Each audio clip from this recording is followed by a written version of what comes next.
எறும்பு கிட்ட நம்ம கத்துக்க வேண்டிய விஷயங்கள் நிறைய இருக்கு. அதுல என்னன்னு பாத்தீங்கன்னா, அந்த எறும்பு கோடை காலத்துல தன்னோட ஆகாரத்தை சம்பாதித்து சேர்த்து வைத்துக் கொள்ளுமா.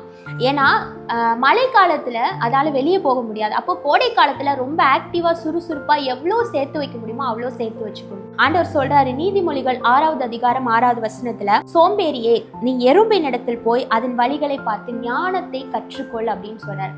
உலகத்துல கத்துக்கிறதுக்கு என்னென்னமோ இருக்கு. இன்னைக்கு ஏஐ அப்படின்ற டூல் கூட இன்னைக்கு வந்துருச்சு. ஆனாலும் ஆண்டவர் சொல்றாரு, நீ ஒரு சின்ன எறும்பு கிட்ட போய் அதை கவனித்து அதிட்ட இருக்க ஞானத்தை கற்றுக்கொள் அப்படின்னு சொல்றாரு. நம்ம எறும்பை எப்படி பார்க்கிறோம்?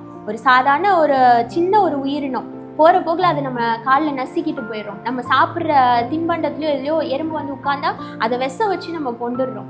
ஆனா ஆண்டவர் சொல்றாரு, இந்த எறும்பு கிட்ட போய் நீ ஞானத்தை கற்றுக்கொள் அப்படின்னு சொல்றாரு. எறும்பை நமக்கு ஆண்டவர் ஒரு டீச்சரா நம்ம முன்னாடி வச்சிருக்கிறாரு. சிறிய உயிரினமா இருந்தாலும் அது முன்னறிந்து செயல்படுகிறதா இருக்கு. மழைக்காலம் வரப்போது, அப்ப ஆகாரத்தை நான் சுறுசுறுப்பா சேர்த்து வைக்கணும்னு சொல்லி கோடை காலத்துல அதுக்குன்னு ஒரு டீம் லீடரோ பாஸோ யாருமே கிடையாது. ஆனா ஆக்டிவா வேலை செஞ்சு அதை சேர்த்து வைக்குது.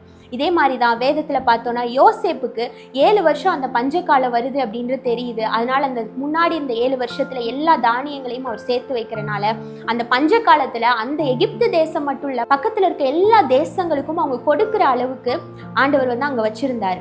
அதே போல நோவாவோட லைஃப் பார்த்தோம்னா, பூமி முழுவதையும் அழிக்க போறேன்னு ஆண்டவர் சொல்லிட்டாரு. அப்படி சொன்னதுக்கு அப்புறமும் நோவா அசால்ட்டா இருக்கட்டுமே பார்த்துக்கலாம் அப்படின்னு சொல்லி இல்லாம அவர் ஜாக்கிரதையோட சுறுசுறுப்பா அவர் வேலை செஞ்சதுனால, அந்த போட்டை கட்டி முடிச்சதுனால அவரும் அவர் குடும்பமும் மற்ற எல்லாமே காப்பாற்றப்பட்டது அப்படின்னு நம்ம பைபிள்ல வாசிக்கிறோம். அப்ப நம்ம முன்னறிந்து செயல்படுகிற இந்த ஞானத்தை நம்ம வேற எங்கேயும் போய் கற்றுக்கொள்ள வேணாம். உங்க வீட்லயே இருக்கு. எறும்பு கிட்ட இருந்து கத்துக்கோங்க. God bless you.